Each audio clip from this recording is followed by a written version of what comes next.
Bagaimana cara kita bertobat? Cara bertobat itu adalah dengan memenuhi 5 syarat taubat dan bisa menjadi 6 syarat. Syarat yang pertama, kita lakukan dengan ikhlas. Maksudnya niat kita bertobat semata-mata untuk mendapatkan balasan dari Allah, bukan balasan dari makhluk. Apakah balasan harta? Bukan pula pujian makhluk, bukan pula agar diliput media lalu dipuji-puji, fulan sudah berhijrah, tidak. Tapi semata-mata yang kita harapkan ganjaran dari Allah Subhanahu wa taala, yaitu ganjaran surga dan dijauhkan dari api neraka. Syarat yang kedua adalah menyesali dosa itu, dan ini intisari taubat. Sebagaimana sabda Nabi sallallahu alaihi wasallam, "An-nadamu taubatun." Penyesalan itu adalah taubat. Jadi kalau kita berbuat dosa, jangan malah bangga dengan dosa kita. Jangan malah senang, apalagi dipamerkan kepada orang. Dan yang paling parah, kalau mengajak orang lain melakukan dosa itu, maka orang yang mengajak orang lain melakukan dosa, dia akan ikut menanggung dosa pengikutnya tanpa mengurangi dosa mereka. Jadi sesali jamaah sekalian, kalau perlu tangisi dosa-dosa kita. Syarat yang ketiga, tidak lagi melakukannya, karena itu bagian dari penyesalan. Kalau dia mengaku menyesal tapi masih terus dia lakukan, berarti dia tidak jujur dalam tobatnya. Syarat yang keempat, dia bertekad tidak akan mengulangi dosa itu di masa yang akan datang. Jadi kalau niatnya tobatnya hanya sementara, hanya di bulan Ramadan, tobatnya tidak memenuhi syarat. Dia niat bertobat, sholat 5 waktu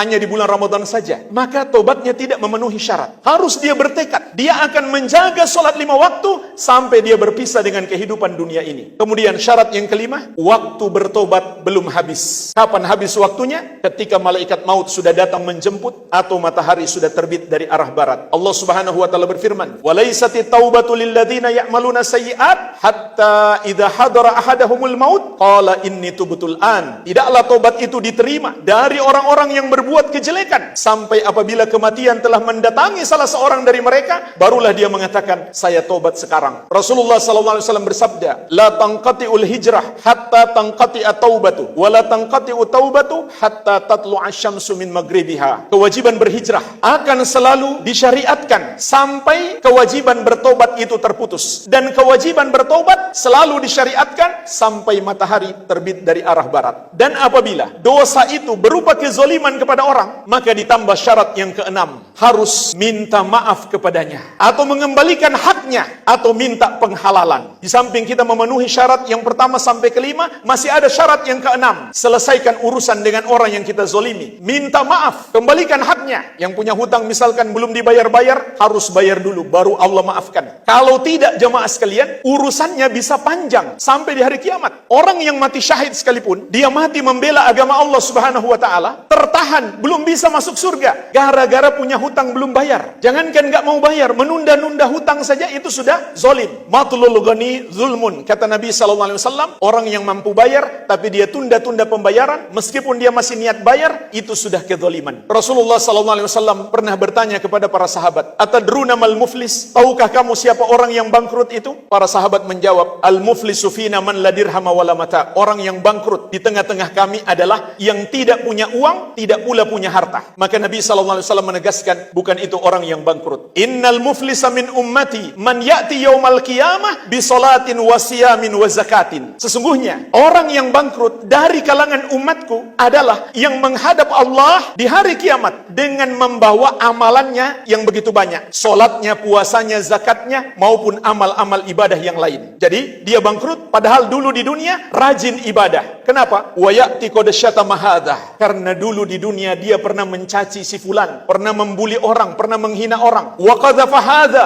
dan pernah menuduh orang dengan tuduhan dusta. Wa akala mala hadza, dan pernah memakan harta milik orang lain dengan cara yang zalim, dengan cara yang tidak diizinkan oleh syariat. Wa safaka dama hadza, dan pernah menumpahkan darah orang. Wa daraba hadza, dan pernah memukul orang, menampar orang. Maka apa yang terjadi? Fayu'ta hadza min hasanatihi wa hadza min hasanatihi. Diambil amal-amal kebaikannya, kemudian diserahkan kepada orang-orang yang pernah dia zalimi. Fa in faniyat hasanatuhu qabla ayyuqdama alaih ukhidha min khatayahum faturihat alaih thumma turiha finnar. Kalau misalkan kebaikannya habis sebelum terbayar kezalimannya, maka dosa-dosa orang yang pernah dia zalimi diambil lalu ditimpakan kepadanya, kemudian dia dilempar ke neraka. Jadi bayangkan jemaah sekalian, orang yang korupsi harta milik negara, harta milik masyarakat luas. 280 juta orang akan menuntut dia di hari kiamat. Biar dia rajin sholat, rajin puasa, rajin zakat. Nanti amal kebaikannya dibagi kepada mereka. Ternyata nggak cukup untuk membayar kezolimannya. Maka dosa-dosa mereka yang ditimpakan kepadanya. Kemudian dia dilempar ke neraka. Padahal dia dulu di dunia rajin ibadah. Jadi hati-hati jemaah sekalian. Perbuatan zolim itu sangat berbahaya. Bertobatnya tidak cukup kepada Allah. Harus minta maaf kepada orang yang kita zolimi. Dan harus dikembalikan harta mereka. Apakah harta milik perusahaan atau harta milik negara, milik masyarakat? Dikembalikan dulu. Baru Allah terima tobatnya. Dan gak bisa harta itu menjadi suci dengan dia bersedekah. Tidak. Harta yang menjadi suci dengan sedekah jemaah sekalian, itu harta halal yang mungkin tanpa dia sadari tercampur harta haram. Itu yang disucikan dengan zakat dan sedekah. Kalau harta korupsi, harta riba, harta curian, itu nggak akan bisa disucikan. Kecuali dengan cara dia kembalikan kepada yang berhak. Dan dia bertobat kepada Allah Subhanahu wa ta'ala, barulah tobatnya diterima. Semoga Allah Subhanahu wa ta'ala memberikan hidayah kepada kita semuanya untuk bertobat kepadanya dalam sepanjang hidup kita, terutama di bulan Ramadan yang penuh berkah ini. Dan semoga Allah menerima tobat kita semuanya dan mewafatkan kita dalam keadaan husnul khatimah, menghadapnya tanpa membawa dosa sedikit pun.